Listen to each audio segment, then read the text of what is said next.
And you're live. Welcome, friends, to the Society of American Magicians lecture series. I'm Joel Batman Zariski, and of course, with me tonight, I have the engineer of wonder, Brett Soul. I know a famous guy. He's on a magazine. Some guy there, too. I want to thank you all for being here tonight. Just so you know, next week, we're actually going to be taking the week off because here in the United States, I know we have a lot of people from all over the world watching, but here in the United States, it's a holiday weekend, July 4th weekend. So we're going to be skipping, but we'll be coming back on July 10th with the lecture series. So in the meantime, you are more than welcome to see the other lectures. We have also the VIP series. We have the Assembly V 1.1. We over almost 50 episodes you can watch. And if you want to do some reading, you certainly can look at all the MUM magazines, which, believe it or not, Bruce Calver and his team actually archived every MUM magazine, including, this one. It's from 1911. You believe that? From 1911, you can read all the MUMs. And it's all there on our website. So please feel free to come on as an SAM member. Glad to have you there. So tonight's lecture, we have, hands down, one of the world's best known street performers. He's a disciple of Cellini. He's been all over the world in the trenches, on the streets working. He is also the producer and creator of Real Magic Magazine. So ladies and gentlemen, without further ado, I give you Kozmo. What's up, everybody? How's everybody doing? I can't see you, nor can I hear you, but I hope you're out there. But I can see Joel and Brett. So I'm going to talk to those guys, but I'll be answering questions. This is not my normal lecture. This is just so what I'm going to do is, and the reason why I'm here is to, just kind of take everybody away from all the horrors that are going on outside in our ear right now, and maybe make everybody forget about all the terrible stuff that's happening in our country. And for the next couple hours, we'll just focus on magic. This conversation I'm going to have with you is going to be guided by you and questions that you asked. So we can talk about anything, hat pitches, or I can tell stories, or wherever it is. I'm going to teach you a couple tricks. I'm hoping that you guys are recording this right now. You are. And so that you can see this on the SAM site if you're a member, which everybody should be, I would think. And so off I go. I'm a street performer. For the last 30 years, I've traveled all over the world doing magic on street corners, passing my hat. Oh, and by the way, this is going to be an unusual lecture because I'm not really going to try to sell you anything. But at the end of the lecture, I'm going to give you a username and password so that you can access Real Magic for 3 days for free. Just go in and watch a lecture because you're not going to learn a lot of tricks from me, but you'll learn a lot of tricks on that site over the next 3 days. And that'll hopefully take you away for the entire weekend. You won't think about all this crap. So anyways, I'm a street performer for the last 25, 30 years. I've traveled all over the world doing magic on street corners, passing my hat and living off the generosity of people who stop and watch my show. I'm kind of like one of those guys you see in Key West or New Orleans, and they try to stop you, but you never really stop because, well, there might be a little something wrong with them. That's me. So in 1989, I hated my life. I was miserable. I had a real job. I was an engineer at Cornell University. And I was also doing magic table to table in a couple restaurants on Friday and Saturday and Sunday. I desperately wanted to do magic for a living, but I knew with a wife and 3 young children that there's no possible way in the world that was going to happen. And I was nasty. I would come home, I'd kick the dogs, the kids would run and hide. My wife hated me. It was not a good thing. I had been reading about this street thing, and I knew I wanted to give it a try. So one Saturday morning, I woke up, I went down to the store and I bought myself a hat. It was the wrong hat, but I knew I needed a hat, so I got a hat. I also bought myself a fanny pack because, well, it was the 80s. And off I go to this festival in Ithaca, New York, called the Ithaca Fest. Yeah. And I walked around in Ithaca Fest for 3 hours doing card tricks and coin tricks, just putting out my hat, and people put money in it. And at the end of 3 hours, I made $135. I go, man, that's pretty good. That's better money than I was making working in the restaurant. But I thought to myself, what am I gonna do a show out there? I mean, I had a tight show. I did it from table to table to table every Friday and Saturday night.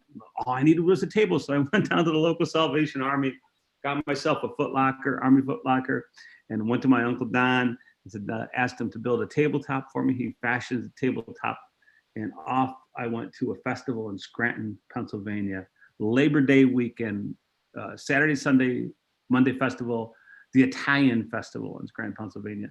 Just a ton of people. And I just crashed it, and I worked all day long doing show after show after show. I was young. The show was only 6-7 minutes long, so there was no hat pitches, none of that stuff. But I did have a table. And that night I drove home. I got home around midnight. My wife is waiting up for me, and she goes, "How'd you do?" I go, "I don't know. I got some money in this bag. Let's count it." So we sat down on the living room floor, poured the money out. And inside the bag was $675. I just could not believe what I was seeing. I mean, that was just like, holy moly. I had no idea. I looked at my wife and I said, "I'm going back tomorrow." And I went all 3 days. And at the end of the 3 days, I made a little over $1,900 passing my hat at that festival. A few weeks later, there was a pumpkin festival, then an apple festival, and I was having the same kind of results.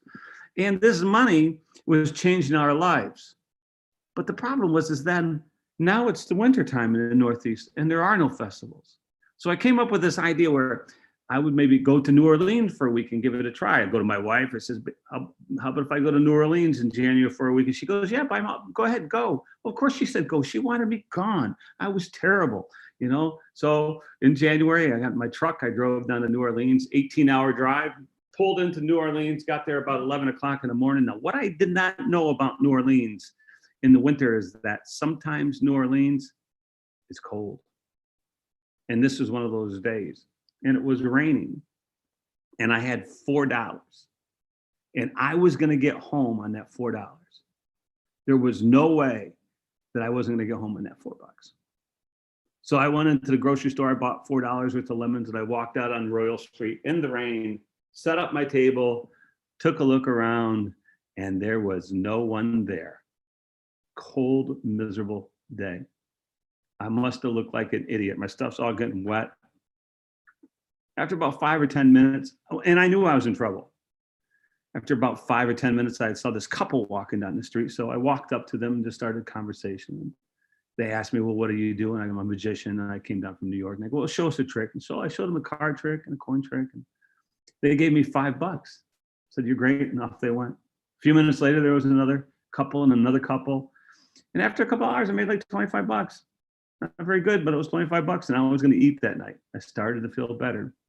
And then this big wind came and blew all the clouds away, and it turned into this beautiful week in New Orleans. 5 o'clock Sunday, get in my truck, drive back to New York. Get home Monday morning, my wife's waiting for me. She goes, "Well, how'd you do?" And I go, "I don't know, I got a bag full of money, let's count it." So we went into the living room floor, poured it out. And inside the bag, there was $1,500. I had profited $1,500 after all of my expenses. Now, I'm really miserable because I see a way out.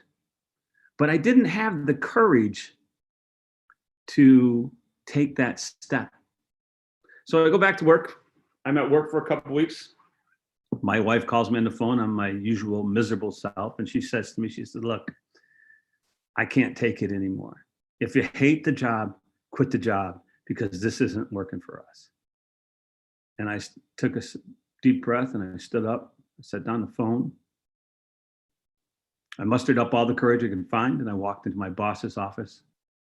And I said to him, I said, "I quit." I came back to the office, picked up the phone. I said, "Okay, I just quit." 30 seconds of silence. And then she said, "Okay, come on home." And other than marrying her, it was the best decision I've ever made in my life.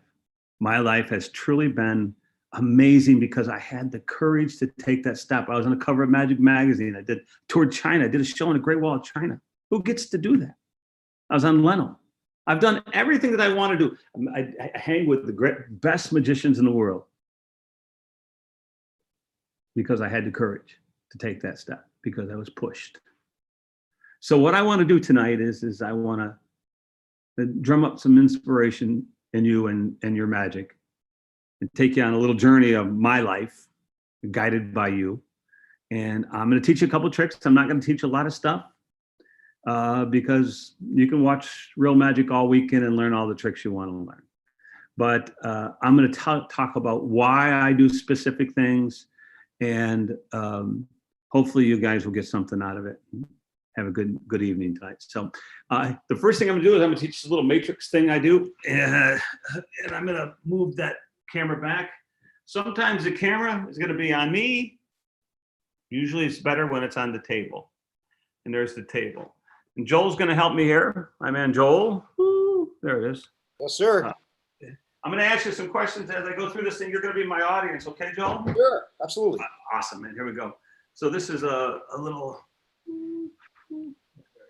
Just like that. Awesome.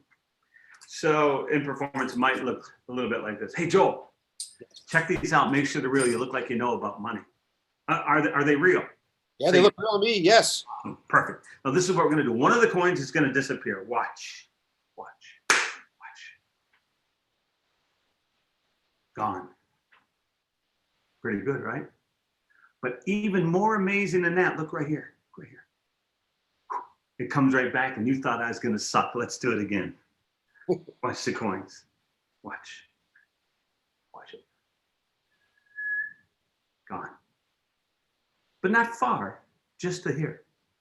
And the thing is I have no idea how it happens. It just happens to me. That's why I became a magician. But I do know this, that whenever I put my hands over the coins, not like this, but at the same time, that's when the coins go from one hand to the other. Did you see it go? Did you see it go from here to here, Joel? I'll do it for you again. Watch the coins. Watch.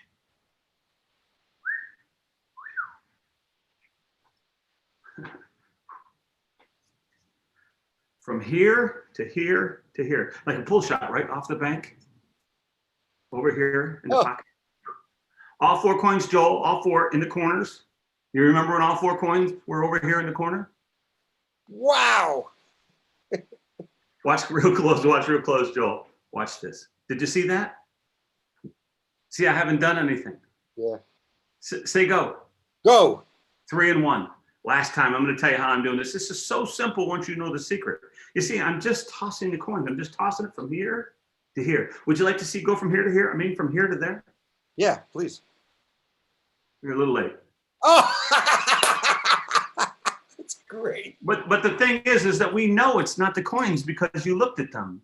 So it must be something. Perhaps it's the table. Perhaps there's slits and strings and little magnets down inside the table that help me get the coins to go from one hand to the other. So let's give this a try. And everybody listen, 4 coins. Everybody listen. You hear that, Joel? Yep. You know what that is? It's the sound of a coin landed in a glass jar. It doesn't seem like much, but every time you hear this sound, something amazing is going to happen. This coin's going to fly through there. It's going to land in that glass jar. You're not going to see it go, but you're going to hear it go. So how many's here, Joel? 1. And how many's in my hand? 3. 3 and 1, watch. 2 and 2. Let's do it again. How many's here? 2. Good. In this hand over here? 2. 2. Awesome. Watch. Last time, Joe. Last time. 3 here, 1 here. How many coins are under the lid, Joel? 3. 3. And you'd risk your life on that, wouldn't you? Oh yeah. You would? Well, Well, you get to live. But the thing is I've done some crazy stuff with just the 4 coins. So tell me, Joel, how many coins are under the lid now? 4? 4, not just 3. I'm scrolling with you. Oh. Warm up trick number 2, and I go right into the next thing. So let's talk about that and why I do that trick, and then I'll explain how it's done. The boring part is going to be watching me teach this thing because it takes 5 or 6 or 7 minutes. But you'll survive it, and then you'll be able to do it later if you something you want to learn. The reason why I do this trick, and if you ask a magician about crowd building, or they're going to tell you, well, you want to do magic that's up here, right? Up here, that's where you want to do magic. And they would be right in the most normal situation. But my theories on working the streets and crowd building is a little bit different than maybe most magicians. Certainly different than what Kozmo would do or Nick Nicholas would do, some of the great street guys. My deal is that I want to get 6 groups of people to the table up close. And I want to learn a name from each group.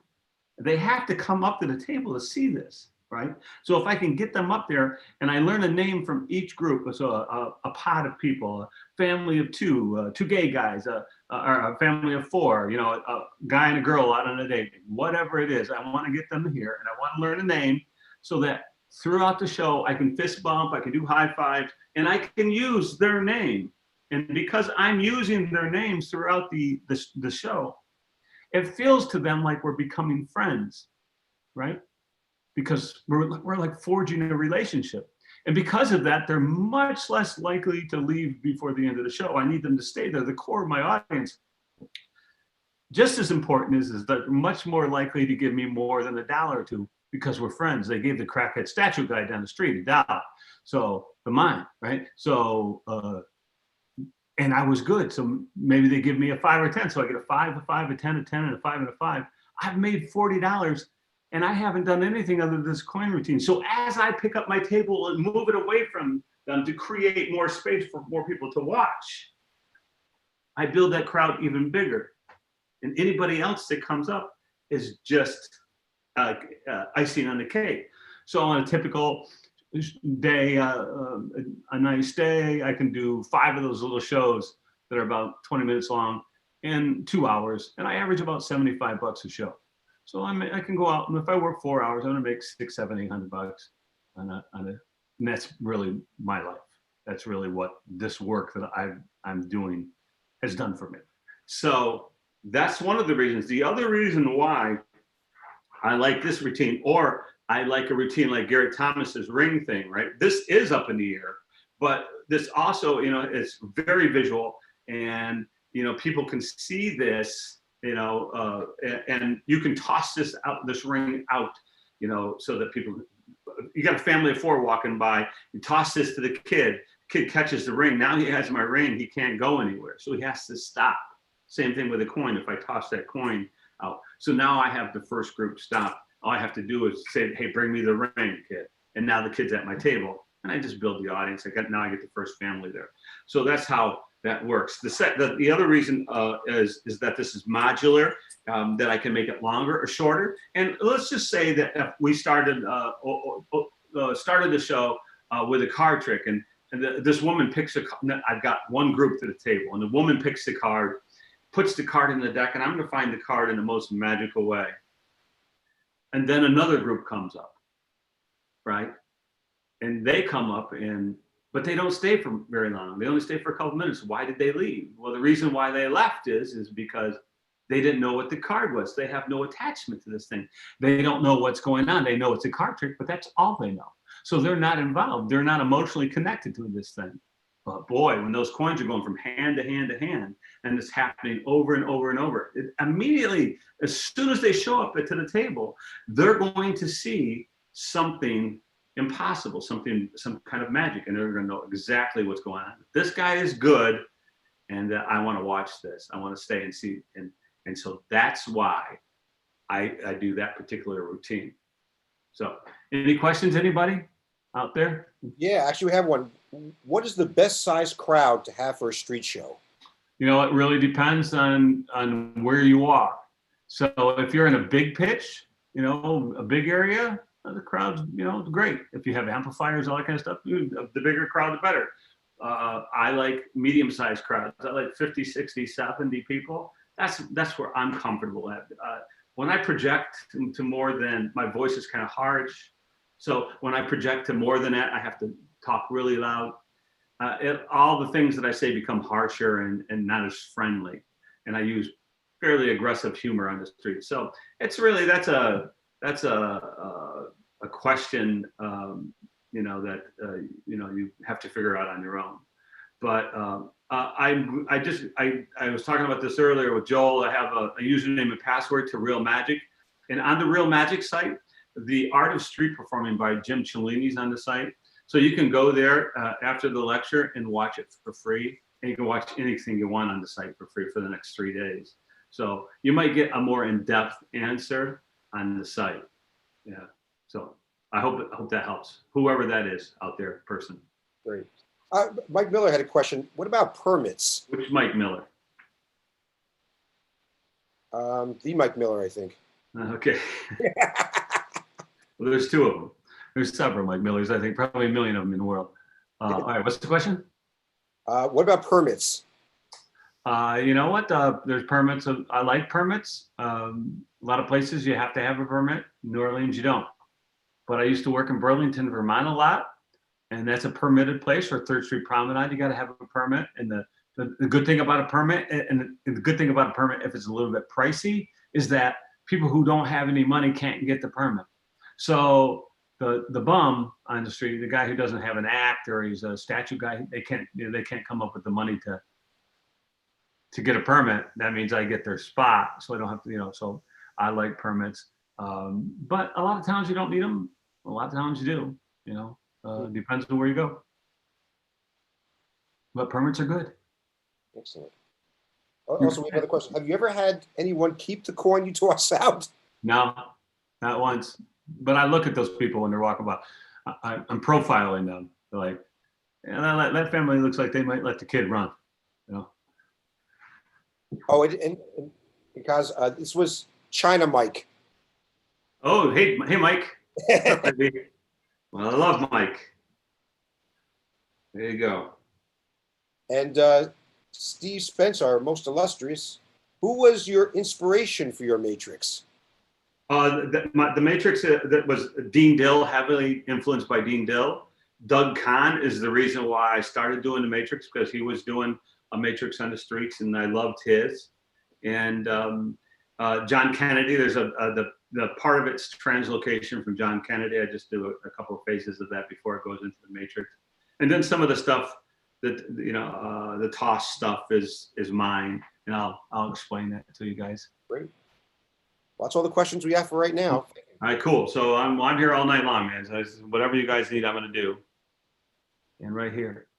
So I'm going to explain this. Now, by the way, I'm going to talk about this trick for me. This routine is muscle memory. I've been doing a lot of these Zoom lectures. And by the way, I'd be happy to lecture for any club in the world for free for the next few months. So you can reach me at my email if you guys like what we do tonight, and it is free. I'm not trying to sell anything. It's just me being kind, I guess. So you can email me and I'll do this. But I've been doing a lot of these Zoom lectures, and in the beginning, I had a hard time explaining this. I had to go back and rebuild, all of this, every move. I had to go back. How did I do that? How did I get there? So I'm getting better at it. But you might see a little bit, and we'll talk more about a muscle memory a little bit later in this thing. So that's why I talked about it now. I'm using a shell. This is in case you don't know, it's a hollowed out coin. I'm sure most of you guys do. It fits. Oh, and it's stretched and it fits over the other coin. This one was made by Roy Coopers. These are Walking Liberty $50, and it's a really nice shell. And if it's very, very little lip showing right there, and it's laying on a table, you can't see it at all. There are some wonderful coin manufacturers out there. Roy Coopers is one of them, but also Jamie Schoolcraft and Todd Lassen, and they all have and make, beautiful sets. These come in sets, and that's what I recommend, so the coins kind of look the same.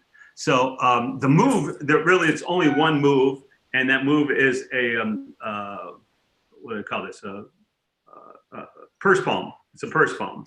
And basically what I'm doing is I'm picking the coin up and holding it between these 2 fingers and balancing it. This kind of, the other 2 fingers help balance it. It's easy for me to do because this table is made of like a firm kind of rubber stuff.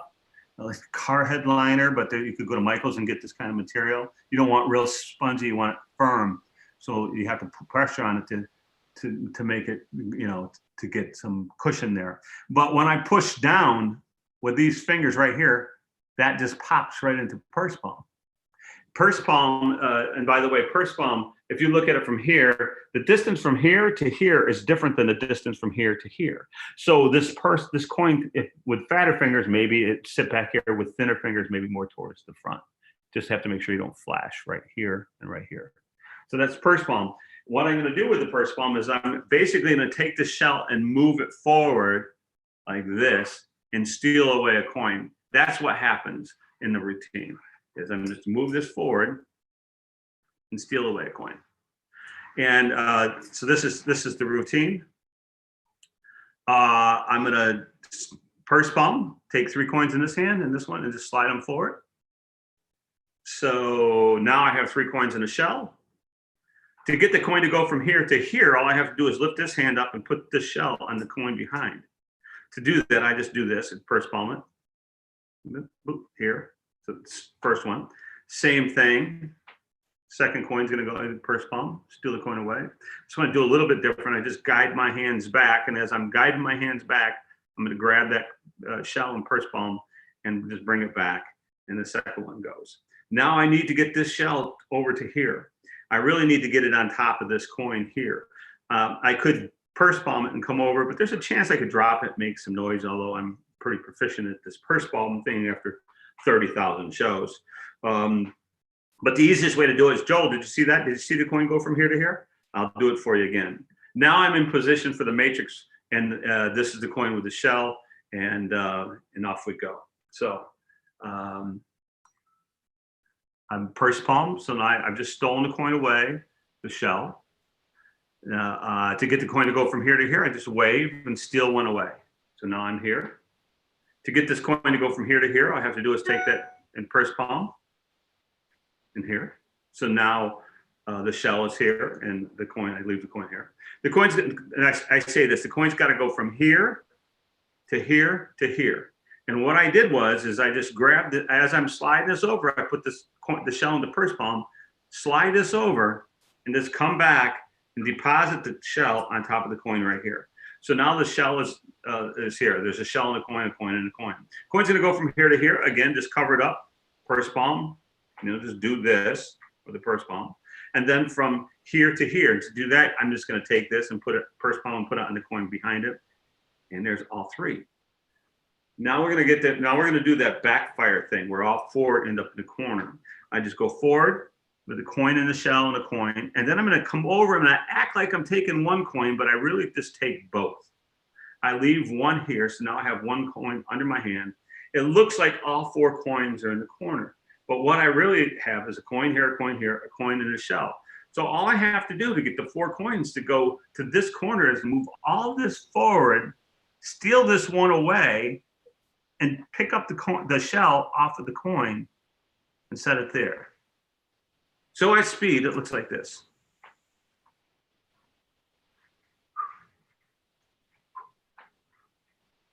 From here to here to here, like a pull shot, right? All 4 in the corner, all 4. Hey, Joel, you remember when all 4 were in the corner?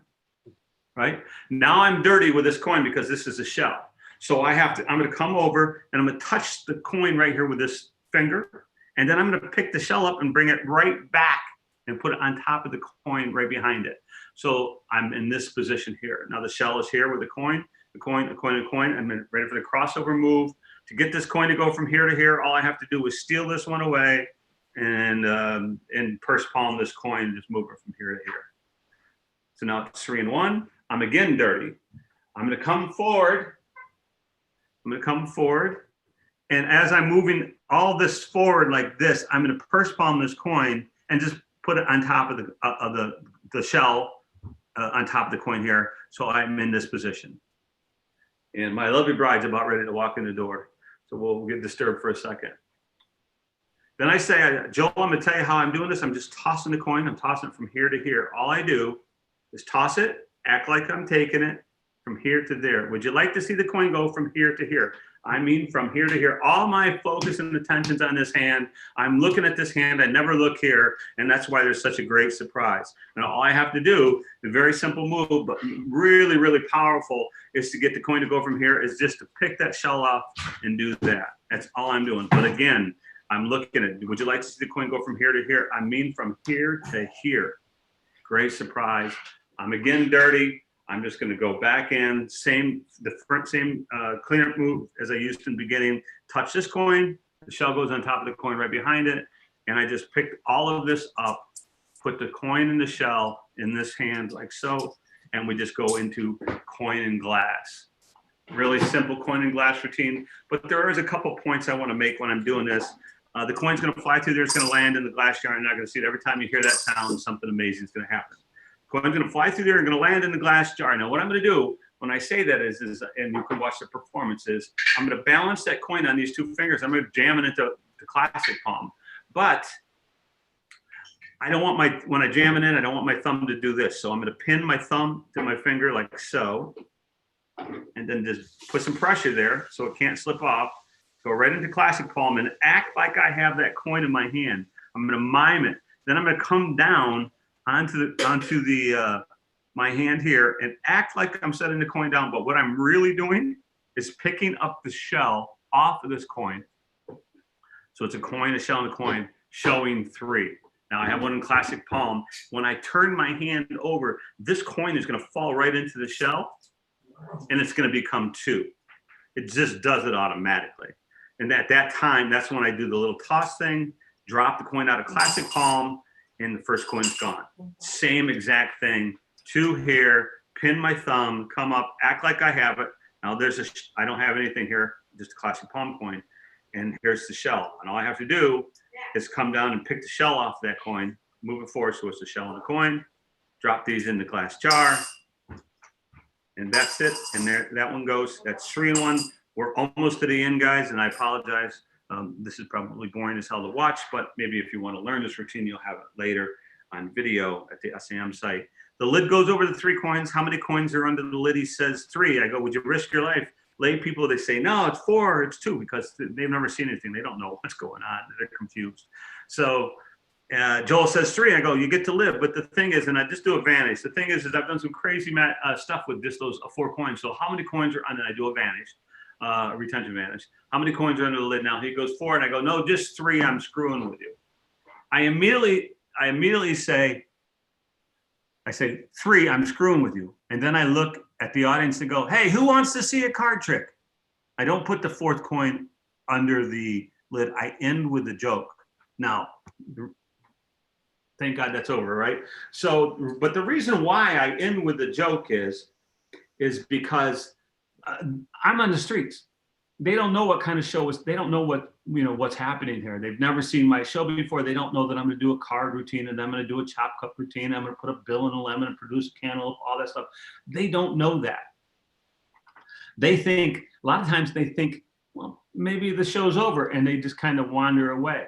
So I immediately say, hey, who wants to see a card trick? Now they know that there's more to it.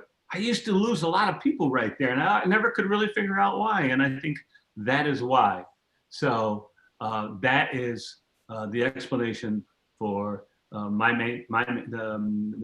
matrix routine with influences from Dean Dill, Doug Kahn, and John Kennedy.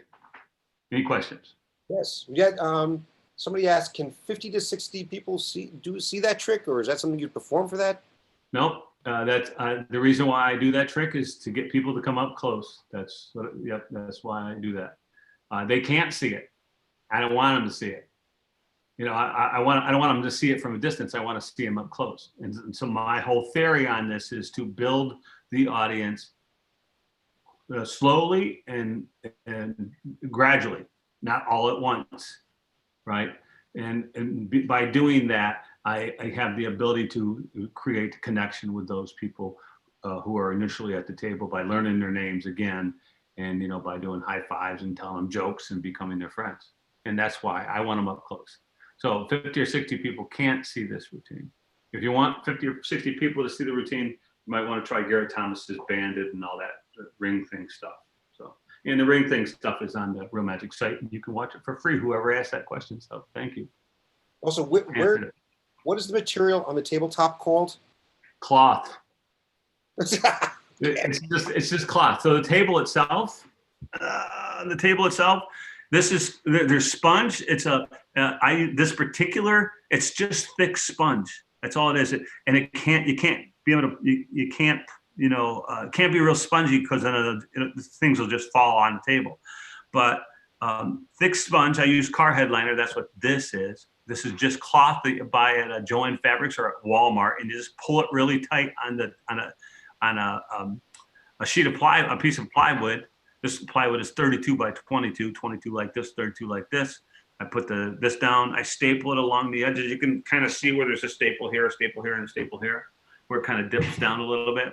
And then I take the cloth and stretch it really, really tight. Now this is an old table, so it's not as tight as it used to be, but still bounce. You can still bounce a quarter. And then staple it along the edges, and then put your borders on so that things don't slide off. Whatever, sponge balls, whatever you do. So great. Also, where can you get the plans for making the table? The table, there's no plans for it, but it's well explained on the Art of Street Performing by Cellini, by me. I explain it. I think it's number 2, and that is on the Real Magic site, and you can watch that after the lecture for free, and you watch all of Jim Cellini's material. There's all kinds of stuff there. There's the three arts of street performance that's worth like $180. We just put it up on the site. And then there's 2 lectures that we shot with Cellini back in 2001, historic stuff, fantastic stuff.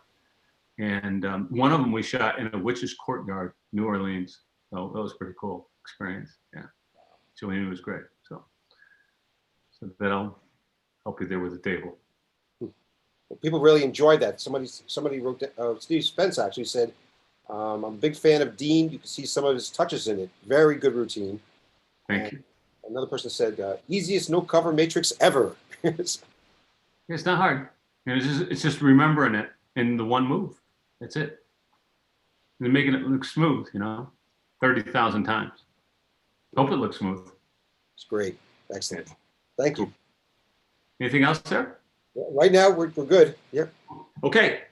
So I'm going to move on to I'm like I said, I'm not going to teach a lot of stuff. I'm going to let you guys guide this. I don't know how many people are even out there in internet lands, but I'm going to do a thing called the jar. It's a card trick.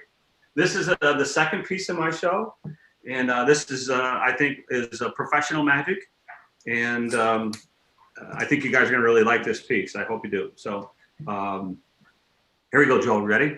Yes. Hey, check it out, Joel. A card in a paperclip. Yeah. The card in the paperclip goes in the glass jar. The lid goes on the top. And what I want you to know, and I want everybody to know, is that the very first thing I did is I put that card and paperclip in that glass jar. Fair enough? And if you would, Joel, I want you to just pick a card. You can pick any card you want in the deck. Joel, thank you so much for picking the 5 of diamonds. I appreciate that. And sign your name, Joel. Ooh. And also, if you would, check out the box. Make sure the box is empty. Yes? Good? Yeah. Is it empty? Yeah. Awesome. Listen, 5 of diamonds is going to go in the box. You can see your signature there. It goes right here, just like this. And now look at Joel. And by the way, this is not the version I would do on the street. This is I do a walk around version because I think you guys would be able to use this. So that more people would use it if I did this way. So anyways, Joel, now in a moment, you're going to pick another card. You're going to pick one of these cards. After you pick that card, I'm going to look away. And when I'm looking away like this, that's when I want you to show everybody the card. Fair enough? Sure. So tell me when to stop. Stop. Good. And this one right here, you want 1 below it, 2 below it, 3 below it. It's your choice. That one right there is good. I'm going to take that card, show everybody the card. I won't look. And I'm going to look away. And then after you've shown everybody the card, take the deck, put the card inside the deck, and give it a good shuffle. Got it? Good? Sure. Good? All right, perfect. Good. Thank you. Now listen. Oh, by the way, this is the card you chose. Okay, cool. Now listen, Joel, I want you to think of your card. Your card is a black card, yes or no? No. So it's a red one then? Yes. Yeah, see, good. Is it a diamond? No. I see. I'm reading your mind. I'm not getting much of anything. What was your card? 6 of hearts. Joel, you want to see a miracle? Sure. Watch. Just like that. 6 of hearts, right? Right? Yeah. Inside the box, the 6 of hearts. No! Which kind of makes me wonder what happened to the sign card, because the very first thing I did was I put this card right here in the glass jar. The lid was on it the entire time. I never touched it. So it kind of makes you wonder, how in the world did I get yours signed? Wow. Diamonds on a paperclip in the glass jar without anybody seeing it. Stay in school. It's a good trick. Awesome. And I'm going to explain it. And so to do the trick, and before I explain this to you guys, I want you to know, I know that people are really looking at that, oh, look, he's, this little tip, look, he's using jumbo index, he must be really old. Well, I am really old, thank you very much, young whippersnappers who use only Rider back or specialty cards. But the reason why, there is a reason why I'm using jumbo index cards, and is because this is a signed card routine. And the signature is way more important than the value of the card. The signature is the most important thing, because Joel signs his name on this 5 of diamonds right here. It's the only one in the world that has Joel's signature on it. Makes it very special. It's not even a card anymore. It's an object. And when that object ends up inside that glass jar, it's truly a magical thing for a lay audience, because they don't understand any of the things that I just did. But the signature, if you compare this to a king of clubs, this, you have all of this space right here to sign your name. On a rider back, you got this little bit of edge. So if you're doing a parlor show, it'd be much better to have all this space and a bigger signature where that person could sign. So that is why I use jumbo index cards versus rider backs. I also, the setup for this thing is I also, let me see if I can find it here. I have 2 6 of hearts, and they go on the top of the deck, and then I'll go into the routine here just real quick. I also have a gimmick. This is my gimmick. You can make, whoa, table's been drinking. This is 6 cards that are stapled together. This is very old, and I'm a street performer, so I don't like to buy things. And, you know, I don't, so, because if you run out and you're in a town that doesn't have a magic store. So I kind of make my own stuff sometimes. This is 6 cards that are stapled together along the edge here and along the edge here. And then I take the paper clip, which is right here, and I put it into the end of the gimmick like this. And it's kind of cool because it'll work for like an impromptu holdout. So if you need to find something in your pocket, you're going to find this right away. And that will stay on there pretty good. This is actually the paper clip that ends up on the signed card. So this goes into my pocket, and here we go with the routine. The card in the paper clip goes into the glass jar, the lid goes onto the top, and off we go. He picks a card and he signs his name on it. He signs his name on the 3 of clubs. Name. And then I say, sign your name on the card. And he does. And as he's signing his name on the card, he'll put it down. I'll say, oh, and also check out the box to make sure there's nothing in the box. And when he does this, I'm just going to do this on my hip and turn over one of the 6 of hearts on the top. I'm going to get a big, fat, juicy break right there. And just hold the deck casually like this. So after it's signed, you get anything in the box, nothing in the box, cool. I'm going to take this 3 of clubs, and I'm going to put the 3 of clubs. And that is your signature right there, right? And when I say that is your signature right there, that is my excuse for not just taking it and putting it in the box. See? So so I put it here and I go, no, oh yeah, that's your signature, right? Man, you look like make a comment, you know, what are you, a doctor or whatever? And then I'm gonna do the double. And I'm gonna take the 3 and I'm gonna put it in the box, but it's really the 6. And now I have to do a mercury fold. I'm gonna mercury fold this signed card is on top. I have to have an excuse. I'm at a table. Everybody's looking from every angle. So what I'm going to do is I say, so in a moment, you're going to pick one of these cards. After you pick that card, I'm going to look away. And when I look away, that's when you show everybody the card. I don't want there to be any way for me to know which card you chose. And that's when I'm looking away. Now I'm just going to do the real quick mercury fold, and that's going to be it. And in case you don't know what a mercury fold is, I'll go through a quick explanation of it. The deck of cards, finger goes forward, thumb goes forward like so. And I'm gonna buckle that deck like this. Better angle like this. And then I'm gonna take my finger and I'm gonna push down. And I'm gonna push down against my thumb, which is extended, right? And then buckle it over my thumb. I can't do this slow, but that's basically what it is. And you can rewind the video and go back and look. And you end up with a badly folded mercury folded card because I went slow to show you. But they generally end up looking about like that.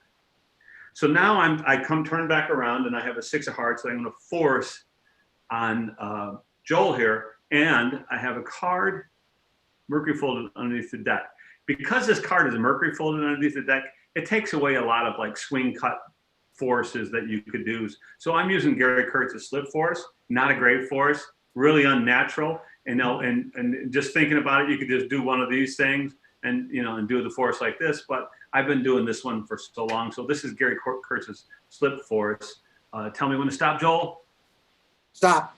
Good. This one right here, and now I'm going to force this card, so it doesn't matter if he says 1, 2, or 3. You want 1 below it, 2 below it. It says 2, just count 1, 2, and tap, and I go, and then I'm going to. Those cards are balanced on my thumb and my 3 fingers. I'm just going to grab it like this and slide it off and toss it down. But the movement, the big movement, is going to cover up the little one. Tell me when to stop. Stop. This one right here. All right, take that card, show everybody the card. I won't look. All right. And now I look away, and then I say, oh, and take that card and shuffle it into the deck. And as he's doing all of that, I've got this mercury folded card, and I tell a joke here. And the joke is, I said to my wife this morning, I said, sweetie, were you faking it last night? You know what she said to me? She said, nah, I really was sleeping. So it's a joke, and it's funny, and lay people laugh. And that's, thank you, Danny Hustle, for that joke. And while all that's happening, I'm just in my pocket, sliding this right on and popping it off. This stays in my pocket. This goes into finger palm. Cards shuffled. I come back out. I grab the deck. I'm basically done. The signed card is on the paper clip. The 6 of hearts is in the deck. All I got to do is switch this for the card and the paper clip in the glass jar. Easily enough. Done. Read your mind. You want to see a miracle? He said yes. And I said, miracle. There it is, the 6 of hearts. Imagine what a lay people think when that 6 of hearts is in that box. That's powerful stuff. That is real card magic right there. Which kind of makes me wonder what happened to the signed card, because the very first thing I did was that I took this card right here. I put it in the glass jar. The lid was on it the whole time. I never touched it. I just touched it. I do that for me. I do it for me. And that's the switch. And now the signed card is on the paper clip. And I'll talk about this real quick, how this switch works. It looks wicked clean, I'm hoping, for you guys. That's great. That is a paper thin magnet in this lid. It's called the jar. And it's something I came up with over years of doing different versions of this trick on the streets. And I found that this is the cleanest possible way to do it. And so this is there's a paper thin magnet in here in this lid. But if you don't have the jar, and I'm not trying to sell you the jar, but you can email me. I'm not trying to sell anything. To do this, you could just simply find a lid with a metal lid in a jar, and put a little thin magnet inside the mercury folded card with the paper clip, and that magnet will hold everything together. And then when you do that little move, it attaches like this. And the move is this, just in detail from behind. So I got this. I don't know if you remember, but the first thing I did was I flip it over, right? And I unscrew it. I took this card. Now I'm in this position. Take this card and I put it in the deck. And all I do is let this fall out from underneath. Turn it all the way over. Boom. Come down. I never touched it. Never touched it. So it kind of makes you wonder. And then that's the switch. And I hope you like that. That's the jar. Any questions, guys? Not yet. There's about a 30-second delay between us and them, so. Oh, okay. It's going up, but that was awesome. Yeah. Anything? We're looking good so far. Okay. So one of the things, so you can switch anything that's ferrous, though, right? or magnetic, and that will fit inside the lid. So like a billet switch would be a perfect, like for a mentalist, you know, you take the billet and you put it there and it's displayed with a light coming down on it and all that, whatever, you can make it as dramatic you want. My friend John Bourne, who's a brilliant magician from, well, I think he's from Ohio actually, but he's living in New York City. And I showed him the jar and he said, I got an idea. And then he did the idea, and the idea was this. He went to the Super Bowl party with his friends back when you could do those kinds of things, and to watch the Chiefs and the 49ers play. And he came in and he says, listen, I got this piece of paper and I'm just going to put it in this glass jar. And he just dropped it in there, right? He goes, and we'll look at it after the game. And he sets it on the coffee table. And after the game, he goes off to the bathroom, writes on a little piece of paper, and Kansas City won 23-17, whatever the score was. And Mahomes threw a touchdown pass with 2 minutes left in the game or whatever that was. And he folds it up, and then he just comes out and he goes, oh, I forgot to remember this thing? And then he just does a switch, hands it to a friend, and the friend opens it up. It is killer. It's so good. It was so brilliant, you know. Scott Tokar is a pro. He does in his show, he uses the jar, and he does it at trade shows, and he does a mentalism thing too. So I like this a lot. And there's one more thing I want to show you with the jar that I really, really like. And it's this right here. And this is beautiful if you do it like a coin, you do it like the coins across to glass kind of thing. Hey, you do me a favor, Joel, check out the lid. Is it real?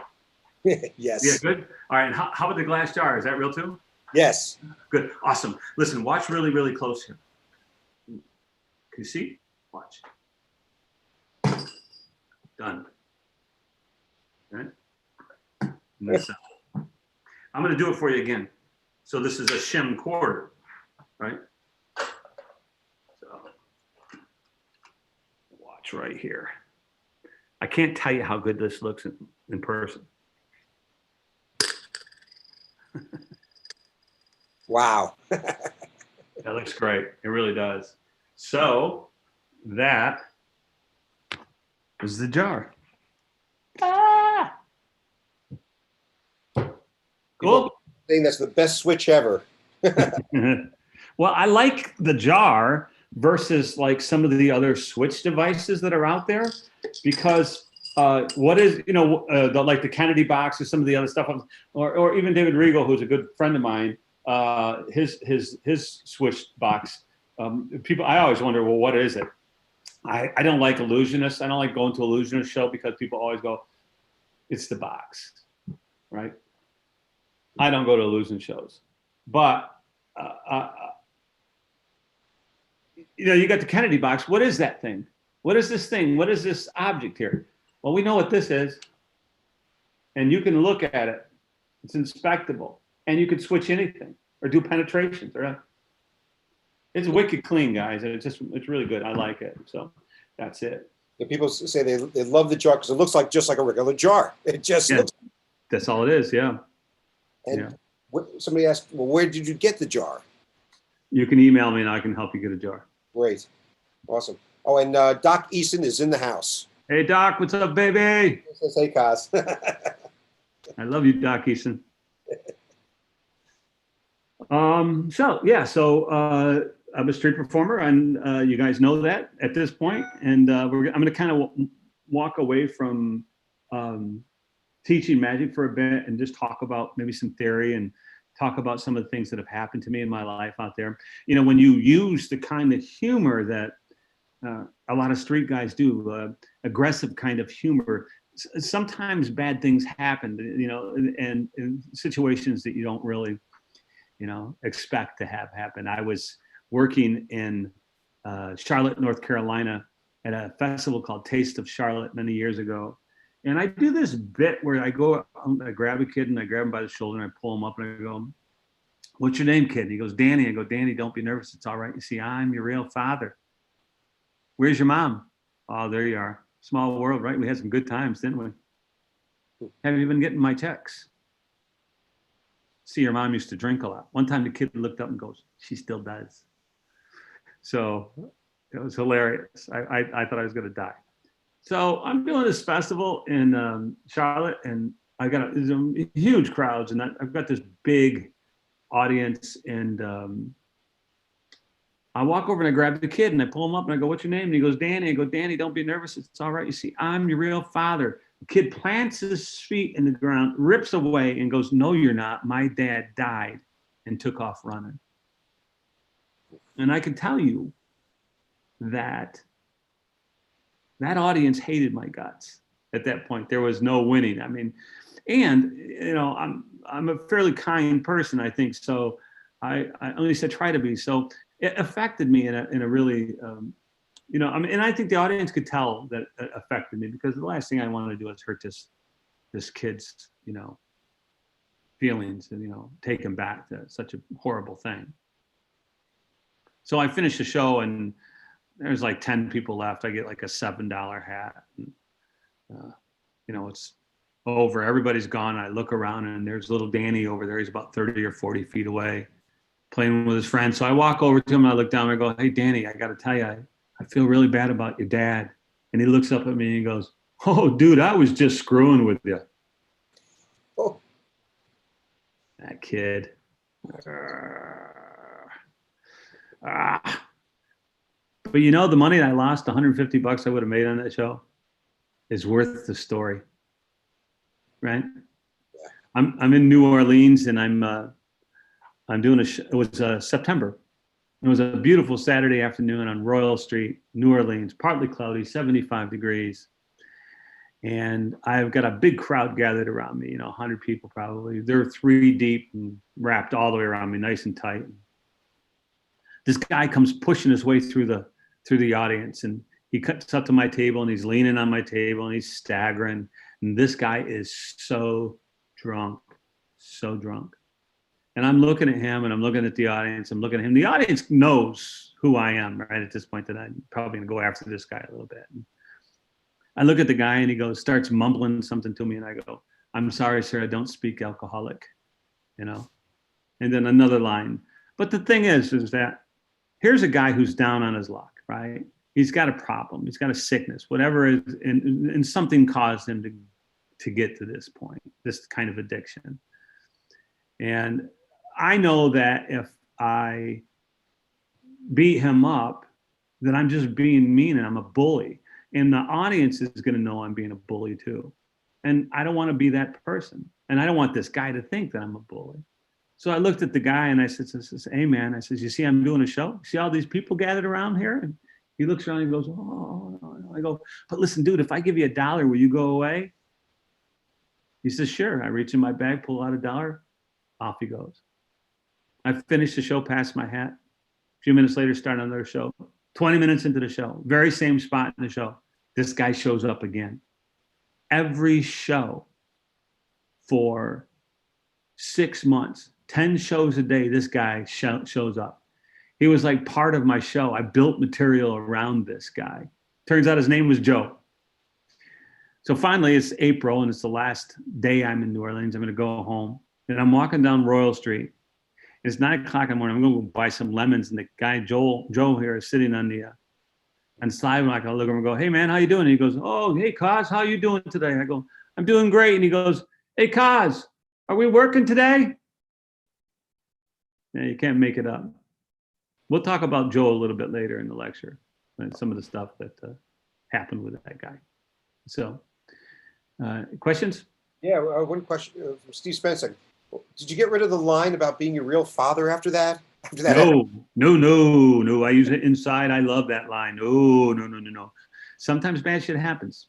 That's just how it goes. It's just, I'm not, I don't like all this politically correct stuff that's going on in the world today. You can't say anything to anyone, because people are always offended. So I'm an old guy. I'm 63. You want to be offended, move on. If I'm working outside, I've really curtailed my show inside. I mean, I don't do the Virgin, and I don't do a lot, but I do I'm Your Real Father. And I have this whole like 7 or 8 minute bit built around that line that's really, really funny. And the audience ends up loving it. So, what are the chances I'm going to pick? And I'm inside. I always pick a kid who looks like he's with his father. So at least I know the guy's alive, you know. So no. Can you talk about the hat that you use and why that particular hat? Okay, hang on. Let me get it.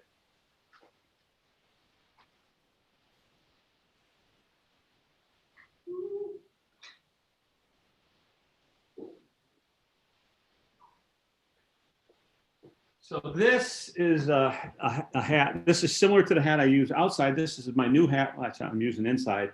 The one I use outside is Beat the Hell, and I prefer to use that outside. I wouldn't use this, but it's the same style hat. That one's blue. This one's black. It's a really thick. It's like a juggler's hat, a bowler juggler's hat. I never wear a hat, so you'll never see me like this. All right. Shalini wears a hat like that, but I didn't. But it's great for the load. It's really, really thick. These things last forever, right? Because you're juggling with them. So they retain their shape. And this one's built by Juggled Dream right there. And it's a nice hat. And they sent it right out to me. I bought this a couple of years ago for Garrett Thomas's in my show that I'm doing with him inside. So, and by the way, Garrett Thomas, and Doc will tell you, is the best close-up magician in the world. So that's what I'm doing for a hat. And if you, anything else about the hat? No, just why that particular hat? I mean, why? Yeah, what do you like about that? Yeah. So, great. yeah. Cool. Excellent.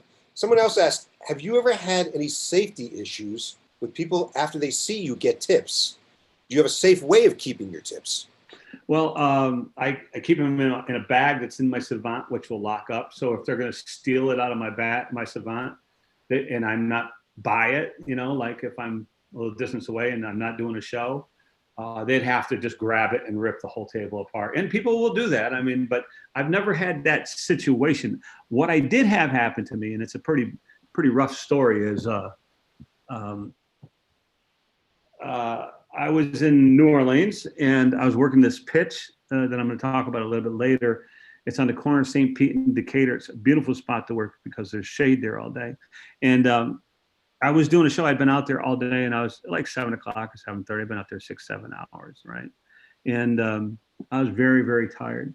And behind my performance area, the pitch, there's a concrete block that sits next to a garbage can. And I just went over and sat down on that concrete block and kind of drifted off into Never Never Land, enjoying the beautiful New Orleans weather. And some guy comes up from behind me and he sticks his arm around my neck and does this into my neck and goes across like this and then just walks away. I freaked out, man. I freaked the hell out. Freakity freak out, right? I jump up. I went over to my table, grabbed my money bag and my Jim Reiser chop cup, $250, and walked over and stood against the wall. It's right on the corner of Jackson Square, and there's an open air restaurant right there. So I'm leaning against the cinder blocks, the concrete blocks, whatever they are, the bricks, whatever they are, and I'm leaning against there and just kind of looking around and go, what the hell was that? So I go into the restaurant where it'd be safe, order a drink and sat down, and I could see my table. It's only like 15 feet away, so nothing was going to happen to my table. And I sat there and drank that Coke, and I said, okay, that's it for me today. That freaked me out. And so I packed up all my stuff and I got in a cab and I went out of the French Quarter. Usually I drive out, I ride my bike out in the French Quarter, but I got a cab that day. And I didn't sleep. I had nightmares all night long over this thing. I mean, it was just something that was just, you know, so jarring. And I didn't sleep at all for like 3 or 4 days. And I didn't go to work because I was freaked out. But what would happen is I would leave New York, fly to New Orleans. I would work for 2 or 3 weeks in between my kids playing baseball or basketball or whatever they're doing, fly home for that, and then go back to New Orleans. And I had to make money down there. I had bills to pay because I left an engineering job at Cornell to become a full-time street performer, right? So I would fly home. So anyways, I didn't work for 3 or 4 days. And I write down on a piece of paper, I got to pay this bill. So, you know, or because I'm anal about it. So, you know, when I got enough money to cross off this one, I got enough money. And I knew I had a couple more bills I had to pay. And so I had to go back to work. Long story short. had to go back to work. So I just said, okay, I'm going to work tomorrow, but I'm going to change how I do it. I'm going to bring $20, which I'm going to give to the crackhead. I'll explain that story in a minute. And I'm going to bring enough money for a sandwich, a bottle of water, and I'm going to get in for lemons, fruit, cantaloupe, whatever I need. So, and so that day I go back to work and I get in the trolley car and I go into the French Quarter. And I do the shows. And after each show, I would start another show immediately because I knew that the audience would protect me. If there was an audience around me, I'm going to be fairly safe, right? When I wasn't doing a show and I needed to take a break, I would just go into the restaurant, open air restaurant. I'd be 10 feet, 15 feet from my table, so nobody's going to mess with it. And I'd get a drink and then I'd come back out. So now I'm out behind my table and I'm standing there. And I finished the show. And what I noticed that day is that across the street on a park bench, there was this guy sitting there. And he sat there all day long. I'm watching this guy sit there and I'm like, what the hell? And he was watching me, right? And but he wasn't watching the show. He was watching after the show. I noticed he was watching after the show. So after one show, I look over and he looks at me and he looks away. And then he looks over to my left. And I look over to my left and there's another guy sitting on a park bench over on my left. And then that's when it dawned on me. And I looked at the guy across the street and I went, and I looked at this guy and I went, and they both looked at me, got up at the same time, walked together, and then walked down the street. They were going to get me. And that guy who did this was warning me in his crazy psychopath way. He was letting me know that I was in danger because I always had all of this money on me, $600, $700, $800 every day. They'll kill you for $800 in New Orleans. Wow. That guy saved me. Who wants to go street performing now? Oh my gosh. Wow. Yeah, that was brutal. I had a question actually. Yeah. Are you talking about money at the start of your set at all? Or are you just waiting to the end? Did you have the hat pitches? No, I don't talk about money in the beginning. Okay. You know, I want that to build. I want to be worth money. I want to establish my worth before I start talking about it. I want to be frying people and making them laugh and giving them a great time before I say, okay, I want to make some money. I was on a trolley car one day and it was like 1991, 92. And I was starting to get really good at this street performing thing. I really started to get it down. I mean, the show was tight, the magic, all the lines were there. You know, Doc is a big line guy. He knows what I'm talking about. Everything was in place. Boom, you could just pound this stuff out. And, but I wasn't making as much money as I would have liked. And so I said to myself, I said, you know what, I'm going to start focusing on hat pitches. And what I discovered about hat pitches is that, like myself, who I became a street performer before I'd ever seen a street performer. I'd never seen one before, right? So I just read about it. So I understood that. So I started thinking about it. So people don't, if they're from a small town, they just show up for New Orleans, they've never seen a street performer, they don't really know that they're supposed to give this guy money, right? And I didn't when I first saw a street performer. I became one, that's how I knew, right? But people don't know that. So there's a point in my show where I want to educate them about giving me money. And here's the hat pitch. And this is, hey guys, at the end of my show, I'm going to pass my hat. You see, it's how I make a living. They don't pay me to be out here. You guys do. You're not laughing now, are you? So if you like what I do, come in after the show and throw some money in the hat. I'd appreciate it. Thanks. And then you go into the thing. So in my show, I'm going to take this guy's $20 bill that he signs and I'm going to burn it up and it's going to be gone. That's part of the show. That's the vanish. I'm going to burn it. So after that, here's the second hat pitch because there's 3 in the show. The second hat pitch, I've already told them and educated them that I want money at the end of this thing. Now I'm going to educate them on how much money I want. Hey, y'all having a good time? Well, then do the right thing. At the end of my show, when I'm passing my hat, don't run away like rats jumping off a sinking ship. Disappear like a new set of rims at a Snoop Dogg concert. I wrote that. I know a lot of you guys are going to give me $1 or $2, and I appreciate it, but everybody think about this. Everybody think about this. A 5 or a 10 makes a big difference in my life and a small difference in yours. Besides that, I was good.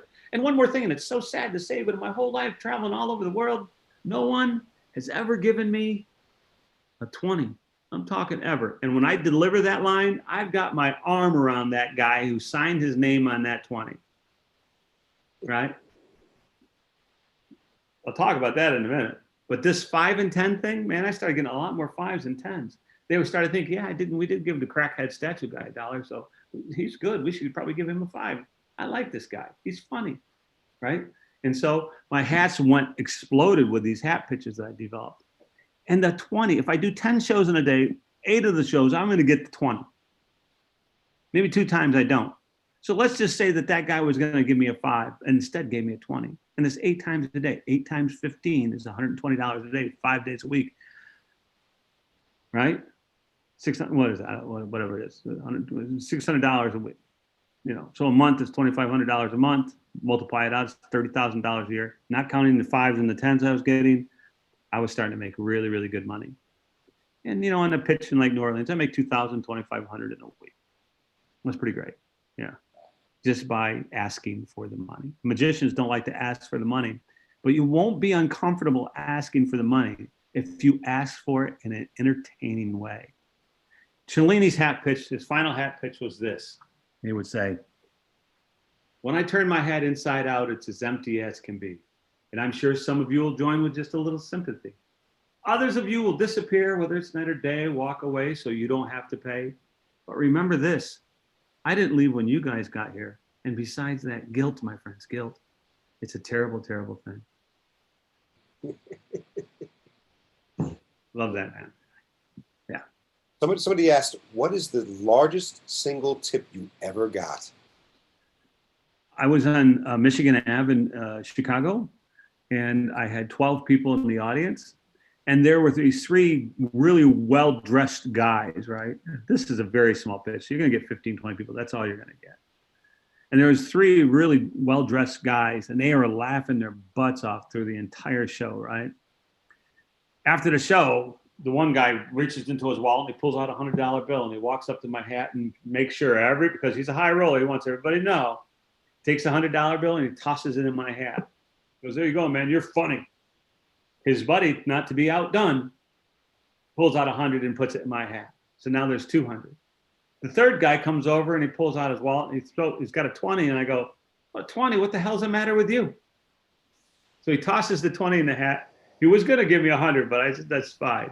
He throws the 20 in the hat, and I got 220. There's 9 people left. I looked over the 9 people and go, just because they gave me money doesn't mean you don't have to.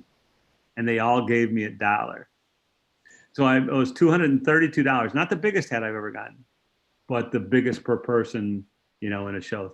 232, 12 people. Wow.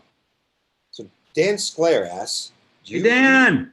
Hugs, Dan. Much love to you, baby. It says, do you remember what happened at Angelo's restaurant in West Hartford, Connecticut? Oh, Jesus. What did I do? I don't know. He's asking. No, I don't remember. Refresh me. Okay. I'll have him type it in. Okay. All right. Yeah. I can't. I've so many things. I'll remember as soon as he says it. Okay. We'll wait till he types it in. Well, he's typing it. Is there any more questions? No, we're good. So I want to talk to you about muscle memory and how muscle memory works. Muscle memory is when you've done something so many times that you don't have to think about it anymore. It just happens. I was driving. I wanted to learn how to roll a coin across my fingers, right? And do this, right? And so this is 35 years ago. I get in my car in the morning to go to work. I'm driving to work, and I've got the $50 rolling, and I drop it. It's on the floor. So I reach down and I pick up the $50, and when I come back up, I'm in the other lane. There's a car coming right towards me. We're fishtailing going down the road, and I almost killed this guy over a $50 rolling this across my fingers. So I got to work. I told my friend Donnie Bataccio about this, and he goes, you're an idiot. We're going to, at lunch, we're going to go and get a roll of $50. Just put the roll in your ashtray. When you drop one, just grab another one out of the ashtray. And when you get home, just pick them all up, put them back in the ashtray. You're ready for the next day. After a couple of days of doing this, I don't have to think about it. And I stopped dropping the things, you know, and then I started working on doing 2 and 3. And I can roll a couple on each hand. I know kind of hard bottles rolling 10, but I can do 2. Used to be able to do 3. So, and that was enough, you know. So I almost killed the guy over learning, and that's the thing, you know, right? So I found a way to practice and not have to think about it, right? So I mean, working on a double lift, I had the coin all the time in the ashtray, so I could just do it. So I wanted to learn how to do a classic palm. So I grabbed a couple of those coins out of the ashtray and I put it in my pocket in the morning. And when I got out of bed in the morning, I palmed the coin. And I had a coin palmed in my hand all day. When I was in the shower, I had a coin palm. I had a coin palmed 16 hours a day. When they left my hands, I was going to bed. There was this black round circle in each hand from the metal that just kind of ate into my skin. It took months and months and months to go away. But for 6 months, I did this all day, all night. Cellini told me, he said, I did some magic for Cellini. He says, you've got the best classic palm I've ever seen. And one of the reasons why I have a good classic palm, I'm not going to say it's the best that you'll ever see, is that I did that thing with the coins and I discovered something about the classic palm. How many of you guys have seen magicians do this, their classic palm do this? Right? Happens a lot. And the reason why is because they're so afraid that they're going to drop that coin out of classic palm that their thumb comes down and they take all of this skin and push it right here. And now they're in this claw position, which is way worse probably than having the coin fall out of their hands. At least they get, you know, at least you're giving it a shot, right? So this is how you classic palm a coin. At least this is how I do it. And you can, you know, if you're having a problem with the classic palm, or this is my ideas on it. First of all, the thumb never goes down, never does this. It's always in. Coin comes in. When you classic palm a coin a lot, you start to develop how, to feel and understand how much skin you need to hold that coin in place. When you classic palm, I'm going to take a little skin and I'm going to put it right there. You can see that there and a little skin right there. I can turn my hands over and that's where that, and there's just that little bit of movement right there, puts that skin on that coin, which allows that to have that real natural looking so you can move your hands with coins in both hands. And this isn't coming out, right? So it's just a little bit of skin, but I'm very confident that I don't have to do this. I'm not afraid, you know, because this, although isn't bad, I mean, I've seen much worse. I think that this is pretty good. And so a little bit of skin here, a little bit of skin here, walk around with coins in your hands. It's a muscle memory thing. And that's a little bit of work on the classic palm. Hope that helps you guys. And now I'm waiting for the conversation to take us someplace else. So what do you got? Someone asked, what do you do to actually bring the crowd into your street show to start it off? So what I've noticed about people on the streets is when they see a guy standing behind the table, I'm standing back there, what do they think immediately? They think 3-card money, they think shell game, they're thinking one of those scam artists, right? Don't stop and watch this guy because he's going to take your money. Well, I'm just going to, but you're going to give it to me willingly, you know? But I've noticed that if I'm like 15 feet away from the table, they don't associate with me. People are not very observant. People don't observe anything, man. They really don't. So if I'm 15 feet away from my table, they don't connect me with the table. Lots of times they don't even see the table. It's just an object in their way that they have to walk around. Put somebody behind it, it all changes. So if I walk away from the table, if I can't get people to come to my table, I walk away from my table. And that thing with the kid. The kid's with his family. You take the coin, you toss, hey kid, catch the coin. And the kid catches the coin. And then you walk over and you start doing some magic for him with the coin. And I do have a coin and eye routine, which is very, very strong. I can't do it here because the cameras, I would teach it to you. I would, I promise I would, but I can't teach it to you because the camera won't allow me to go down to my feet. So, but I'm just immediately doing something that's magical for the kid, right? So now the parents know this guy's a magician and they know I'm good. So I'm here and I've got the coin and I do the, I'm doing this thing and it's disappearing, whatever. And then it's under my foot, it's in my eye. And then I take the coin out of my eye and say, check out the coin, kid. As a matter of fact, take all 4 coins, hand them to your mom, make sure they're real. So now the mom has the 4 coins. I walk over behind my table. They have my money. They have to stay. No one's ever, 30,000 shows. No one's ever run off. So they're staying. So now I say, are they real, lady? She goes, are they real, lady? I mean the coins. Are they real? And the lady goes, yeah, they're real. I go, give the money to the kid. So now the kid has the coins. The kid, I say, bring them to me. So now the kid comes up and he's at the table. So now I have the kid at the table. Now I look at the parents and go, come up with your kid. Don't trust me. Didn't you read about me in the papers? And now they have to come up. And now I've got the first group at the table, which is the hardest thing. Well, Cellini used to say, stop a child, you stop the world. But it's more than that. I think if you stop anybody and you show them magic, you stop the world. People love to watch people watch magic. David Blaine knew this better than anybody. That was his whole premise of his television specials. The first couple of shows was, I'm going to do magic for these people and they're going to react crazy and we're going to shoot that because that's really entertaining. We'll show them the magic, but then we're going to show them the reactions, right? So I'm out there. So now I'm out there with that kid and I'm doing a little magic and other people stop to watch. Or if I'm doing some magic for some guy out there, some tough guy, you're not going to fool me kind of guy. And I'm doing this stuff and I'm killing the guy. I'm blowing him away, right? Other people are going to stop and watch this. Now, so I say I got the kid. I'm doing this magic for the kid and I go, and I see people over there and they stop and go, oh, you should come and watch too. Now they have a choice. They have a choice of whether, and this is very bold. Don't recommend it to anybody other than myself. This is very bold. So they have a choice. They can say, I'm going to leave or I'm going to come and watch this guy. Mostly they say, I'm going to go. So they say, nah, it's okay. And they walk away. So while I'm saying that, I grab the kid by the shoulder and I go, and you people should watch too. And as I'm saying that, I'm dragging the kid over to this new group. So now I'm entertaining the kid there with the new group. They didn't get a choice, but they were going to be glad they stayed because they're going to see some great magic. And now the parents of the kid come over because they have to, because again, I have their kid. They have to come. So now, and then I take 2 coins handed to this group, 2 coins at this group. I go behind the table and go, everybody bring me the money. Everybody comes up and now I got 8, 10, 12 people start and I can start my show. And then people start walking by and I talk about, I come over, I'll pick on you about the shirt and people can come in and they watch the show. And that's how it works. Wow. So. Steve Trott. Steve! Don't forget to tell the Harry Anderson and the Taurus story. It's my favorite. The Best Harry movie from Bermuda. Hey, buddy. Okay, I will tell that story. Yeah. So Harry and I were friends, and Harry and I used to play cards. It was me and Harry.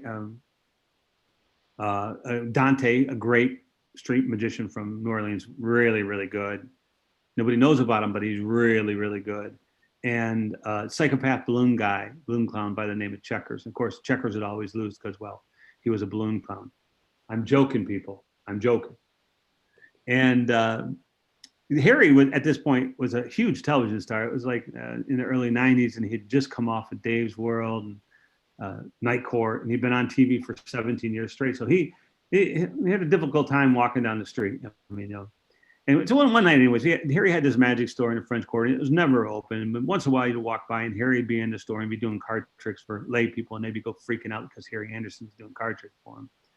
And I said to Harry, we're playing cards. I said, Harry, can I stop by the store tomorrow and get some flash paper? And he goes, Kaz, I'm going to be closed tomorrow, but I tell you what, tell me where you're going to be and I'll bring you something. I says, well, Harry, I'm going to be on the corner of St. Pete and Decatur at 1:00.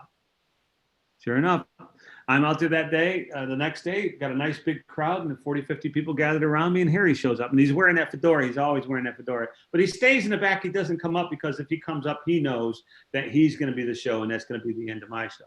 So he's back there and I see him, but I don't acknowledge him. And so I do the show and I finished, and these 2 couples come up to me and they go, man, you were fantastic. Could we get a picture with you? And I go, sure, lady. The lady reaches down in her bag and she pulls out one of those cardboard throwaway cameras they had back in the early 90s. And she looked over at Harry and she goes, sir, would you take a picture for us? And hands Harry the camera. And I'm telling you, I'm enjoying this. I really am. And so I'm standing there and with the arms around, and Harry takes the picture. Then he takes another picture, and he walks over to the woman, hands the woman the camera, and says, and walks over my table and throws the flash paper on the table and walks down the street, wearing that fedora. The woman looks up at me and goes, "You know, that guy looked a lot like Harry Anderson." And I go, "Lady, that was Harry Anderson. Harry hears the whole thing, never looks back, just does one of these as he's walking away." Great moment. I know some place, some God-forsaken place like Columbus or something. There's this woman, and she's at her kitchen table, and it's Christmas. She's got her new friends over, and there's a picture of me on her refrigerator with one of those little magnets. And she looks at her friend. She says, "You see that picture right there? You're not going to believe who took that damn picture." Harry's a really nice guy. I'm sad that he's gone, and he's gone too soon. He loves street magicians. He loved the pros. He didn't like the bad ones, but he was always respectful. That's where he started, you know. So he got the break, and some of us didn't. But he was fantastic. He was always really, really generous with his time to all of us, you know. And playing cards with him every Tuesday night was quite a thrill. So. Steve Trott says that story never gets old. Thanks, Steve. Love you guys. Back to Dan Sclair. Hey, so the guest at the restaurant that we invited to watch your lecture because you wanted some lay people, he got pissed when you did the line about keeping his $20. Give it back to him. You ended up giving it to the waitress.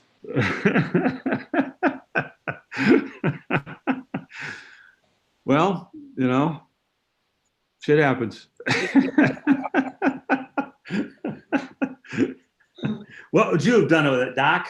You would have thrown it against the wall with a tack. Yeah. What else you got? That's it for right now. Yeah. So I've covered a lot of stuff, but I'm gonna teach you guys one more trick. Sure. And then I'll give you guys a little tour of the Real Magic site, and then you guys can spend your night watching Real Magic and watch some lectures. Doc Eason lecture on the Real Magic site. You can watch Doc tonight, who's also in the house. Doc Eason, hey, Doc! And I'll do this with $50 because maybe you'll be able to see it better, but it might flash a little bit because it's $50. It's my version of Tenkai pennies. And I gotta move this a little bit more here. Yeah, you can see my refrigerator. And here we go. So, Joel. Yeah. Ready? Joel, 2 coins. 1 coin here. Oh, well, let me get the frame here a little bit better. 1 coin here, 1 coin here. That's 1 here, right? That's 1 here. That's 1 in this hand. Yeah, that's not framed very well either. Let me get this better. Okay, here we go. 1 coin here, 1 coin here. That's 1 in this hand, right? That's 1 here. That's 1 over here, right? Good watch. I'll do it again. I'll do it better. 1 goes in the hand. The second one goes there. So it's 2 coins there. No coins over here. Just a little squeeze, just like so. And it's 1 and 1. Did it look good? Awesome. Wow. Awesome. Good. I'll do it for you again, Joel. 1 coin's here, right? That's 1 coin over here. Just a little wave, and that first coin disappears, leaving just 1 coin. And if I give this one a little squeeze, just like this, a little wave, just like this, you see now there's none.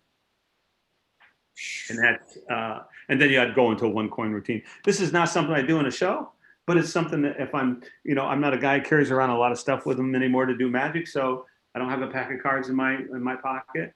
You know, so but if I go to the Cellar restaurant where Doc and I take over once a year and have a great time, if I go to the Cellar restaurant, and I'll tell you what a kick that is. Me and Doc, Garrett Thomas, Kaino Harbottle, and Dan Fleshman was there, and Brian Gillis we brought in. We take like 5 guys. We go into this restaurant. We take it over for the weekend. Place is packed, and we're just pounding on these people. It's a lot of fun.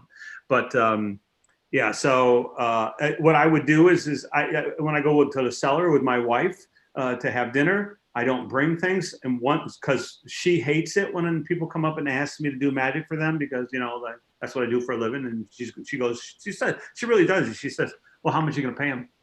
Because he gets paid for doing this, you know." Yeah, she's mean, you know. To me too, she hits me. So you can't say that anymore, can you? So But this is something that you can do impromptu, nothing special about the coins. And it's my version of Tenkai pennies. And it uses several moves. It's pure sleight of hand and not the easiest routine in the world, but some of you coin guys might, or somebody want to learn it and put some effort into it. So one coin here, one coin here. The first move is the pointing transfer, which I did a really bad job on. I'll do better right now. One coin here, right? One coin over here. And basically what I'm doing is I'm showing the same coin twice. One here, and then I'm going to take it and I'm going to crush it against my skin here, make it a little bit sticky, and then come across, touch it here, and then slide it forward. And that's that sliding it forward is the reason why you can have your hand over there. So one coin here, crush it. One coin over here, right?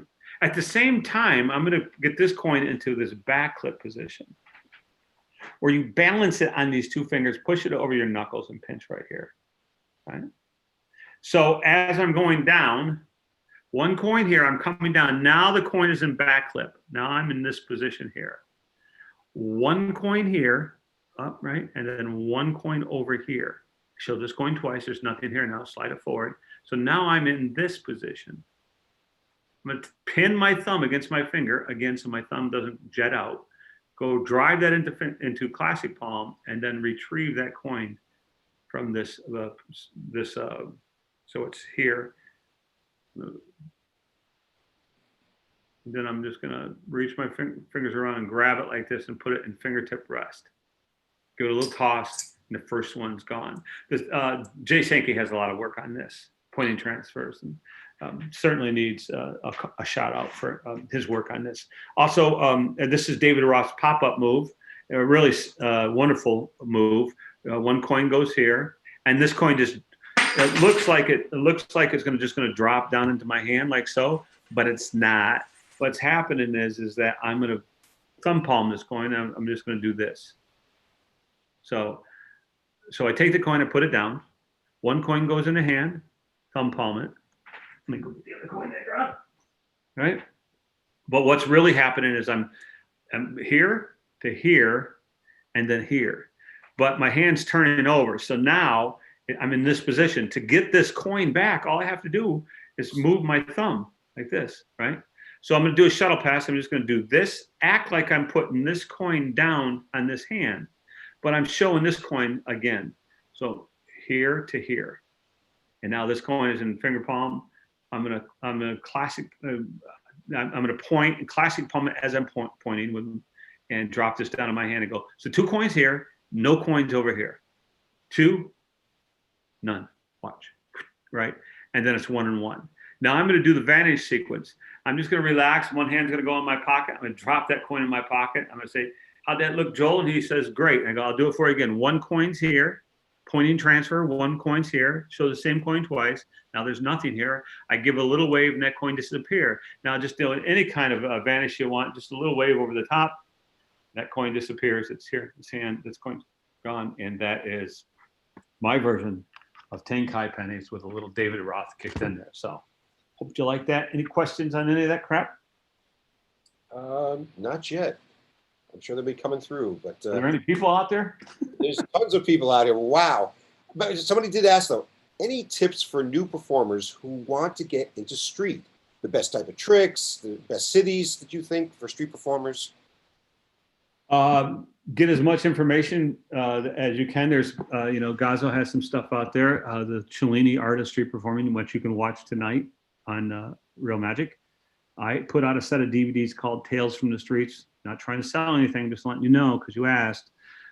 Tales from the Streets, which I think is the best thing that's ever been put out on working on the streets because, what the idea is, the guy who's a little bit funny can do some pretty good magic. How can he make a great living on the streets? And that basically goes through my entire show, which you're welcome to do any part of it that you want, plus all the theory of building audiences and how to move the table and all that kind of stuff. So that's my recommendation. I will say this to you.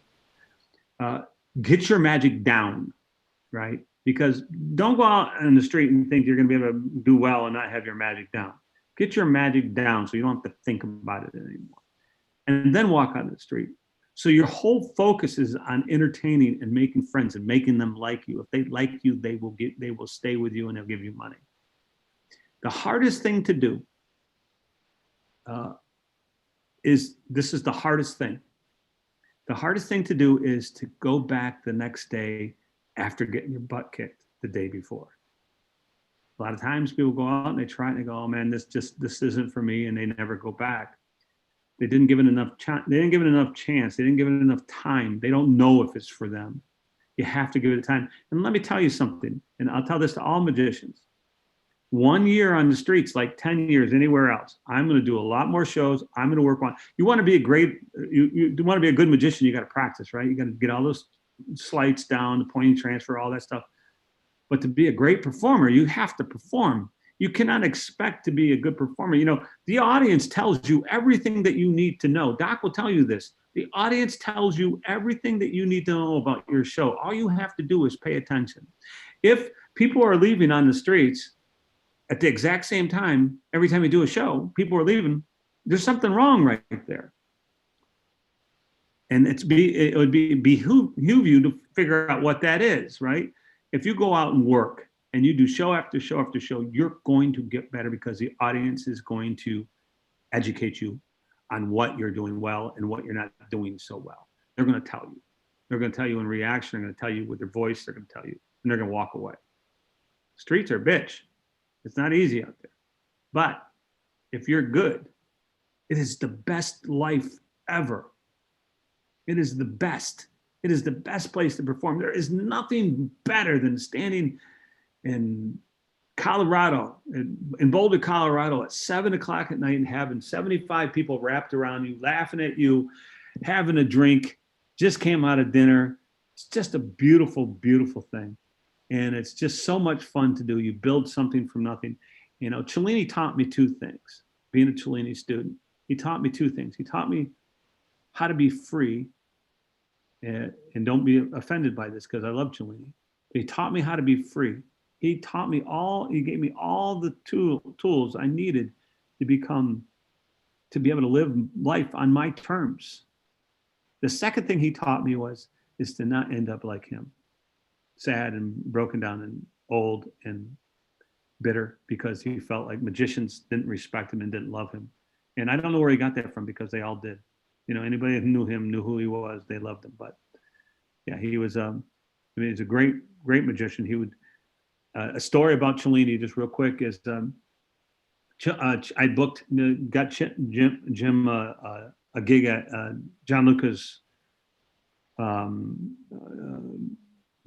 convention in Detroit, and a great little convention it was for years.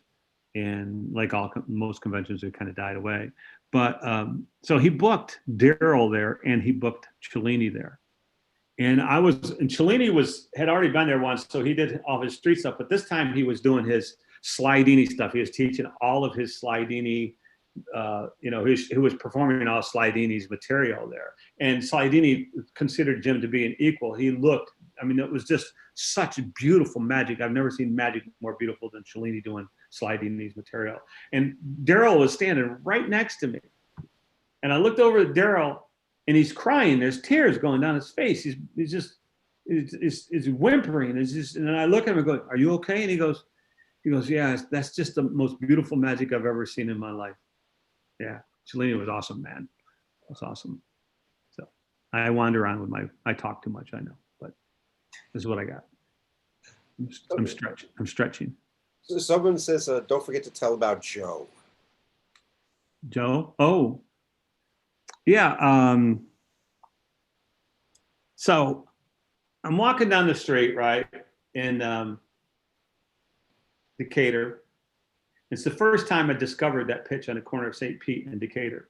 Really beautiful pitch. It was exactly 1 o'clock. And when I arrived on that pitch, I noticed that the temperature, because I was just looking for a place to work, that the temperature was like 15 degrees cooler there because there was this big, huge shade tree. And then right across the street, there was a big building, and the sun was going down over the building. And it was 1 o'clock in the afternoon. So I knew that I was going to have shade all day. It was going to be cooler there. And there's lots of room to perform there. But the problem is that there was one of those crackhead statue guys standing there. You know those guys that do this?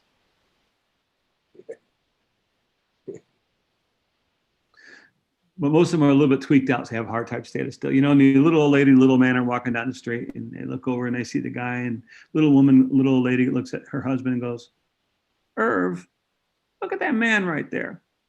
He's standing perfectly still. Give him $1."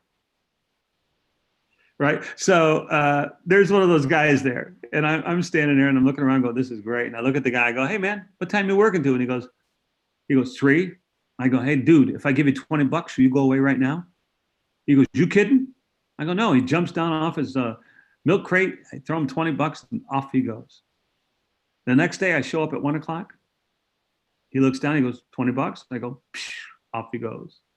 The next day, $20. The next day, $20. The next day, a new guy. I show up at 1:00 and he goes, "You Kozmo?" I go, "Yep." And he goes, $20. I go, "Sure." Off he goes. Next day, a new guy. Next day, a new guy. Next day, a new guy. Right? So finally, after like 2 weeks of this, the trolley car breaks down. I don't get into the French Quarter until 1:45.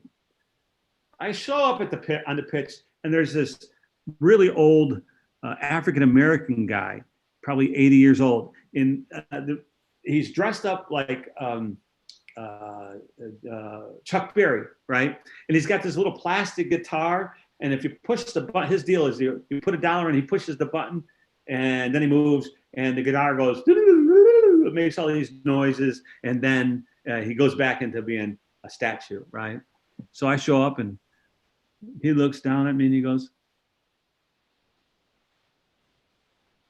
Are you Kozmo? And I go, "Yeah." And he goes,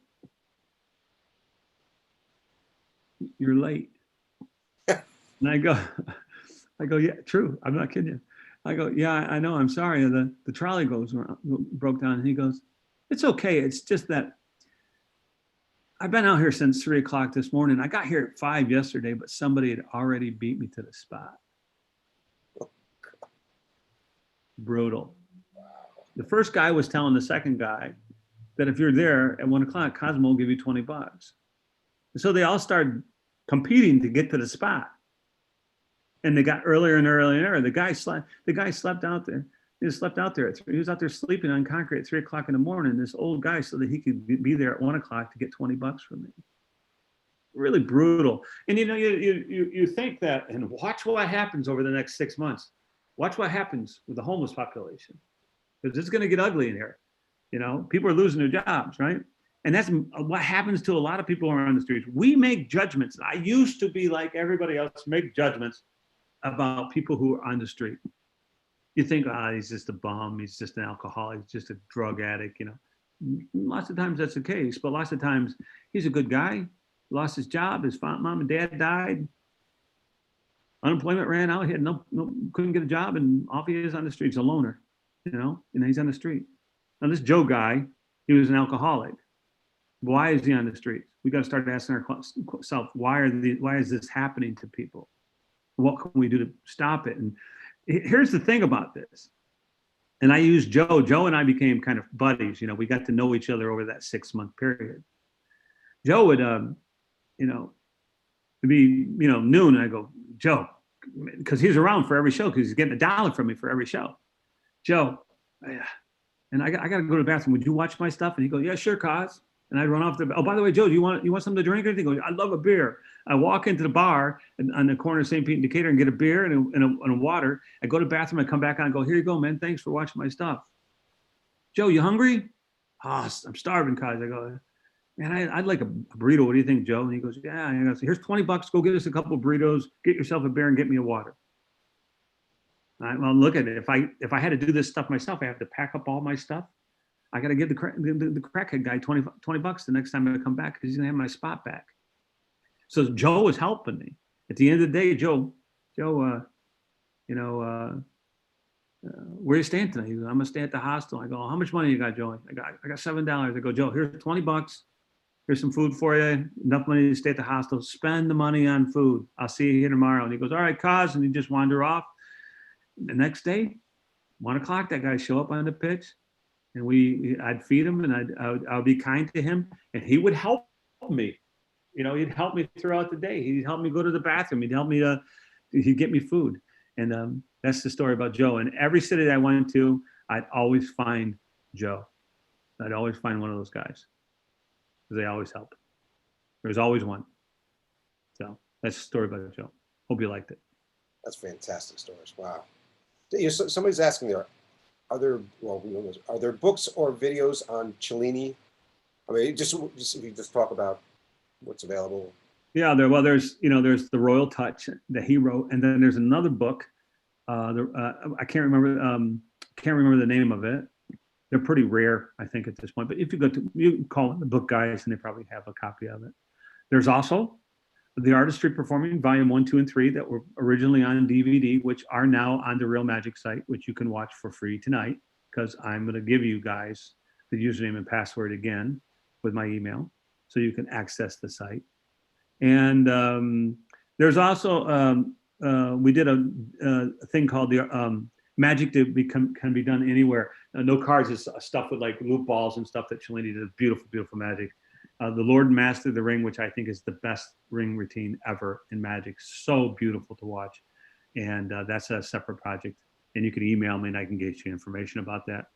And then there's, we did a 2 DVD set on Sly Dini, which has got critical acclaim and, DVD of the year, and all that stuff in the marketplace. So you can just contact me and I can get you all the information how you can get that stuff.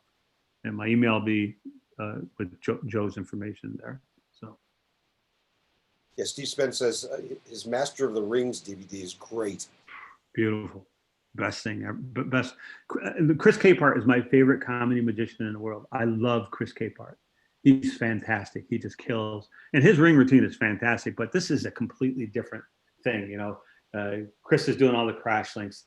Cellini's doing all these beautiful flowing moves. He's pretty great. Great magician. Yeah, I think that's it. So I've been with you guys for an hour and 45 minutes. I'm going to show you one more thing, and give me just a second as I do this. Where is it? There we go. Okay. Share screen. Don't go away, guys. I'm coming. We're here.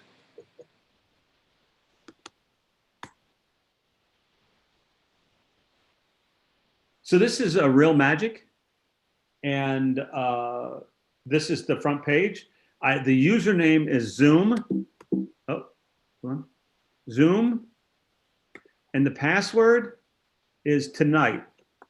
And this is going to be on, it's all lowercase, by the way, and it's going to be on for free for you guys until Sunday night. And I'm just logging in. When you get to the front page, you'll see every issue of Real Magic that we've produced. And Doc is here, and Doc is one of the columnists in Real Magic. He has been for a long time, and I love him for doing that for me. And I'm just going to show you how the player works. Real Magic originally was on DVD. Now we have every issue online. And everything I'm about to show you, by the way, is $5 a month. At the end of your free 3 days or 2 days, whatever it is. If you subscribe, great. If you don't subscribe, I still love you. I'm just going to hate you a little bit if you don't subscribe. But if you like what I do, then you might like this stuff too. I'm going to click on my image there, and this is issue 52. There's the player. If I click on this play button right here, it'll play the magazine from start to finish. If I go over to playlist, I can go to any segment of the magazine, click on it, and it'll play it. So that's how you navigate the magazine. And that is how all the players work on the site. So there's 52 issues. Each issue has an interview with a big name in Magic, or teaches tricks, teaches moves. Columnists like Doc who talk about about bar magic, and Garrett Thomas talks about how to get better at home. He has a comment. John Armstrong. There's just people kind of hardball involved in the project. I'm forgetting Christian Painter, a mentalist. So there's great stuff there. But because we're online, we can do a lot more stuff. So I started this thing called On Demand Plus, which is also included in your $5. And by the way, there's no long-term commitment, so you subscribe for a month or whatever, as long as you want. Click on Demand Plus, And this is where you'll find additional content, lectures, like Doc's lecture is in there. And right there he is. There he is. There's my man Doc right there. Just click on it and you can watch that. And Garrett Thomas down here. Lots of great stuff. Also, Curtis Cam right now, we're doing Bobo. We're on chapter 8. We're doing the entire book of Bobo. And Curtis talks about what's bad and what's good about Bobo. And there's a lot bad, probably more bad than what's good. But there's a lot of great stuff in there. And it's a pretty historic thing. You know, I don't think anybody else in the world would attempt to do projects like this one. I love these kinds of projects because they're historic and they mean something. Like Rudy Tanako's Apocalypse Now. It's a look at Harry Lorraine's Apocalypse. We have permission from Harry to put anything in Apocalypse that we want. There's like 20 pieces in there now, but Rudy will be back and be doing more of those. Here's the artist Tuesday Night Tricks, tons of tricks in there. The artistry performing right here. And then and somebody's asking about my table, and I think where is it? I can't remember. Where, oh, right here. I look at the table savant, and I think my table is in there someplace. So you look around, you're going to find it. But just click on this, and you can watch all of the Cellini stuff, all 3 DVDs online. Kainoa Hardbottle is a coin god, and he's got a coin course called Coins 101. Start to finish, teach you all about the basics of coin magic. So if you're somebody who's a beginner or a moderate, this might be a great place for you to go and look. Same thing with Garrett, focus on rings and ring things polished, all this stuff. And here's Doc and Garrett got together and did a thing called the Anniversary Waltz Project. And Garrett has some amazing ideas to add to Doc's classic Anniversary Waltz routine, one of the greatest card pieces ever created by my man, you can say it, Doc Eason. So the only other thing online here on the site is the marketplace. And if you're inside the U.S., you can buy stuff off the marketplace, like David Regal's Cop Wallet, which just came out for less money. You can buy it anywhere else using Real Magic rebates, which you have if you're a subscriber. So all of this stuff here is available. If I said to you, I said, hey, listen, I'll give you 1,000 tricks for $5, and I was in the room with you, every single one of you would give me the $5. There you go. So I hope that you guys take a look at this tonight and tomorrow and over the next couple of days. I hope that you find that there's some good value there, and I hope that it takes you away, even if you don't subscribe. Hope it takes you away and you have a great weekend watching all this stuff. So that's it for the Real Magic, and I think that's about it for me. I think you guys, I will answer questions, talk to you about anything you want to talk about. I'm in no hurry to go, but you know, speak up. Someone just asked, how does the marketplace work? Do you pay the full price and then you credit the discount to the subscription? Nope, it's an instant rebate. So if that wallet, you know, like Rubik's Dream 360 was $160. I think it's $110 on the site. It's instant. So you pay $50 instantly. There's no we send you money, none of that. It's just an instant rebate. Okay. Thanks. And I don't put a lot of stuff on the site. I mean, there's probably 100 pieces there, but they're all good pieces. I'm not putting in stuff just to put it on the site and try to get money from you guys. The idea of the marketplace is to give you guys a service, you know, in your subscription, just added value. I don't make any money on that stuff. So I just got to add, the quality of your videos is unbelievable. I mean, you are an amazing videographer. I mean, you are. I got a guy who works with me who's good. Oh, okay. Doc will tell you I'm a hack.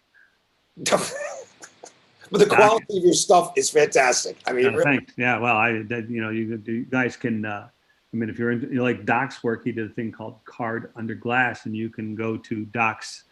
You can email Doc, and maybe you can ask Doc what his email address is, and we can get it up here so they can come and maybe buy some stuff from Doc. I can tell you right now that Doc probably isn't working right now, and he's one of the great magicians of our time and a legend. And if you want to support somebody, yeah.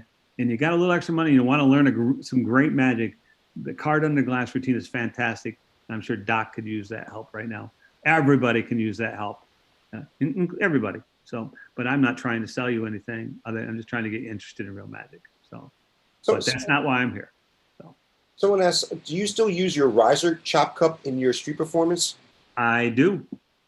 Oh, Do. great. Want to see it? Yeah. Hold on. Oh.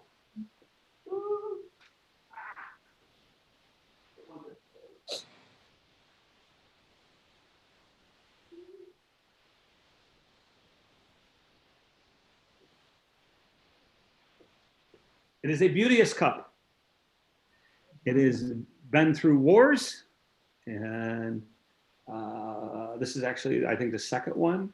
I don't clean it. I like it to be real nasty and dirty. I don't clean the lemon juice and stuff out of the inside. It is a tank. This thing weighs 3 pounds. I mean, you can run it over with a truck. It's not going to.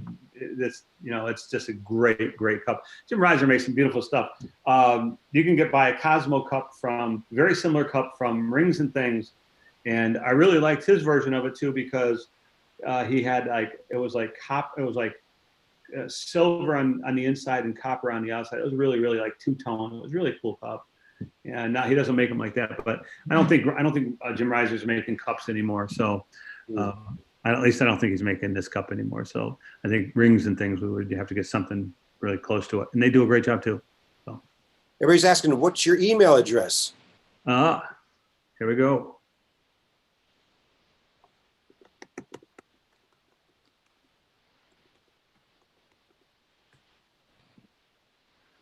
There you go. Okay. You can give it to everybody. Folks. Cosmo Magic. At me.com. Kozmo magic at me.com. Cosmo Magic. Got it. Okay. Oh, and someone, of course, asked, which you did answer pre-show a little bit. I am curious. What are the little bottles over your shoulder? I keep a lot of cocaine in there and marijuana. Actually, they're essential oils that my wife plays with. So that's her thing. No coke, no weed. It's been 2 or 3 months for us, hasn't it, Doc? Someone asked to Doc Willie, which corner of St. Pete and do you work? By Landry's? No, it's right by the bar. There's a bar right on the corner of it. What is it?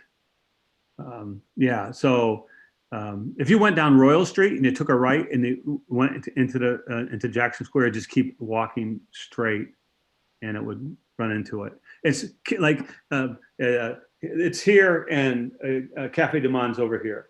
So it's like I'm on this side of the road, and it's right across the street and down a little bit. Down a little bit from Cafe Du Monde. It's that way. What's your favorite place to perform? There, New Orleans. Is that right? So much fun. Oh yeah, it's free. You can walk around with a drink in your hand. I don't drink when I perform, but afterwards I like to have something to eat. And it's a beautiful, beautiful city. It's so corrupt down there, but it's free. And I never had any issues with the cops there. My first time there, I had an issue with some cops, but after that, I never did, because I used to hang around a cigar shop on Royal Street, and I would feed them every day, and they'd let me keep my stuff in their back room, so I wouldn't have to haul it out of the French Quarter. All the cops would go into the cigar shop to get cigars, because he would give them free cigars, to keep them happy. And so I would sit there and I'd do magic for the cops in the cigar shop, and they loved me. And they would bring, like, if they were off on Sunday and I'd be out there working, they'd bring their families by to see my show, So, yeah, I love that. I love New Orleans. There's just no place like it in the United States. It's my favorite city here. No place like New Orleans. Wow. But I also love Burlington, and I'm not a big fan of LA, although I worked there a lot. Chicago's great. Michigan Ave, that was fun. Someone asked, have you worked on Fremont Street? No, I would never work on Fremont Street, but I worked on the Strip, did really well. If you look at the cover of Magic Magazine, that picture of me on the cover of Magic Magazine was taken on the Strip in front of the Harley Davidson shop. Huh. And the Fremont Street, it's too loud in there.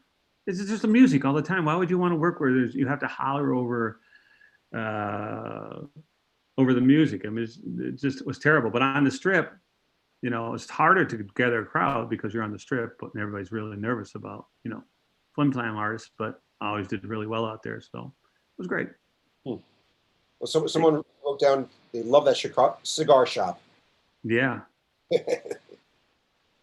And Yeah, I saw a lot of celebrities in there. Did magic for a lot of celebrities. Kate Hudson was in there with Goldie Hawn and Kurt Russell. RoboCop was in there. I hung out with RoboCop a lot. What's his name? Can't remember. Yeah. do you teach Street Magic 121? 101? 121. 121. I don't know what that is. I don't know those either. Tom Gentile says, how did you discover Burlington, Vermont? I mean, the whereabouts. I mean, Burlington is a known pitch. I mean, there's a lot of guys who work Burlington. I love it because it's really beautiful there, Lake Champlain. It's really clean and it's safe. Yeah, I love Burlington. Yeah, that's one of my favorite cities and one of my wife's favorite cities. She loves it up there. She just does. She loves to go to Brugger's, if you know about Burlington, and have coffee in the morning. But I think Brugger's is gone now. oh, he meant mentoring. Oh, yeah. So, oh yeah. Well, I would do that, but I want to do it on the street, right? I mean, so we could actually do shows. I get asked. I just never have done. I mean, I've taught a couple of guys, that have gone off and made a living doing magic on the streets. But I'm willing to do it. It's just I don't think we're going to be doing it anytime soon. But email me. There's my email. Love to talk to you about it. Yeah.